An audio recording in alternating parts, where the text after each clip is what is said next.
स्वागत है आपका पेंडुलम क्लासेस में। तो ये लेक्चर सीरीज आधारित है मॉडर्न फिजिक्स पे या आधुनिक भौतिकी। इसमें हम मॉडर्न फिजिक्स के जितने सारे कॉन्सेप्ट है, टॉपिक है, उसको पढ़ेंगे, जैसे रिलेटिविटी थ्योरी, क्वांटम मैकेनिक्स।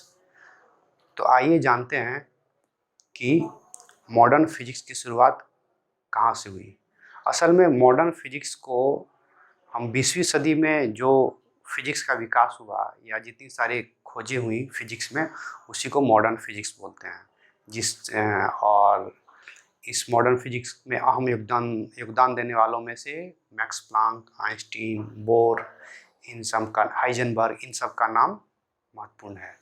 उसके पहले के फिजिक्स को बोलते हैं क्लासिकल फिजिक्स, जो कि ग्रीक सभ्यता से शुरुआत होकर मैक्सवेल इक्वेशन तक जाती है। और क्लासिकल फिजिक्स जो है वो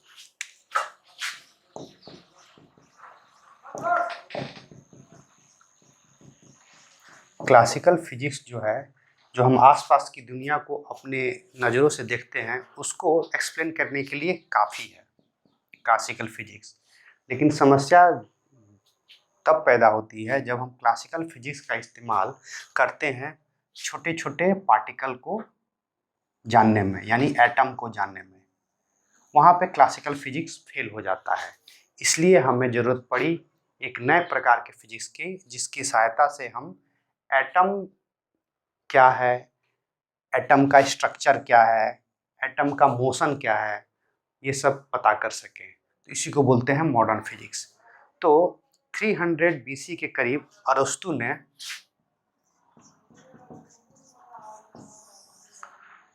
कुछ महत्वपूर्ण सिद्धांत दिए प्राकृतिक जगत को लेकर।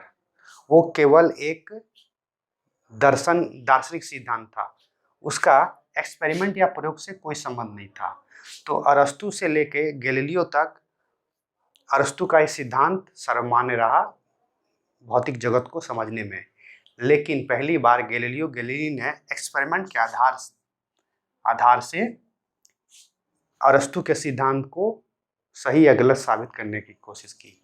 तो गैलीलियो को श्रेय जाता है प्रयोग को प्रमुखता देने में, विज्ञान में। तो गैलीलियो ही वो पहला वैज्ञानिक था जिसने प्रयोग को ज़्यादा प्रमुखता दी और ये कहा कि प्रयोग के द्वारा ही हम भौतिक जगत की घटनाओं को विश्लेषण कर सकते हैं। जैसे कि उसने एक पिरामिड, एक बिल्डिंग से दो बॉल को गिराया, दो पदार्थ को गिराया और लॉ ऑफ इनर्शिया के सिद्धांत को स्थापित किया। और गैलीलियो ने और रिलेटिविटी प्रिंसिपल के सिद्धांत का भी सृजन किया। और सबसे बड़ा योगदान जाता है क्लासिकल फिजिक्स में न्यूटन।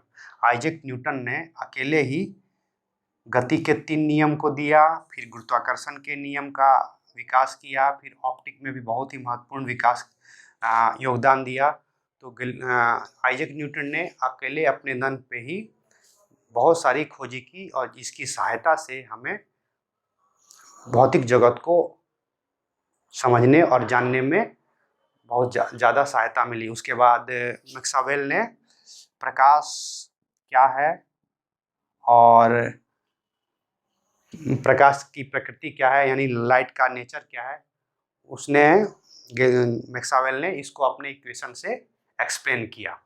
तो ये है क्लासिकल फिजिक्स। लेकिन क्लासिकल फिजिक्स में कुछ समस्याएं थी, उसका समाधान किया मॉडर्न फिजिक्स ने, जिसकी पहली शुरुआत मैक्स प्लांक के क्वांटा के खोज से होती है।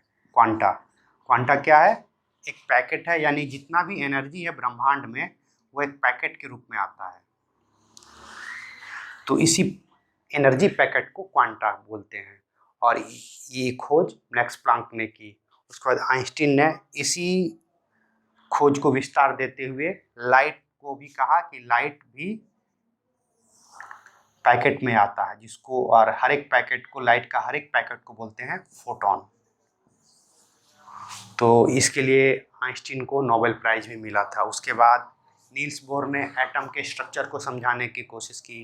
रदरफोर्ड और कई सारे एक्सपेरिमेंटल साइंटिस्ट ने प्रयोग के द्वारा एटम में क्या चल रहा है या एटम का स्ट्रक्चर क्या है उसको जानने में सहायता प्रदान की। उसके बाद हाइजेनबर्ग ने, फिर मैक्स बोर्न ने क्वांटम मैकेनिक्स का निर्माण किया, जिसकी सहायता से हमें एटॉमिक वर्ल्ड को जानने में बहुत ही सहायता प्राप्त हुई। तो ये सब 20वीं सदी में 20वीं सदी के शुरुआत में जितना भी भौतिकी का विकास हुआ उसको हम बोलते हैं मॉडर्न फिजिक्स। तो अगले वीडियो में हम जानेंगे कि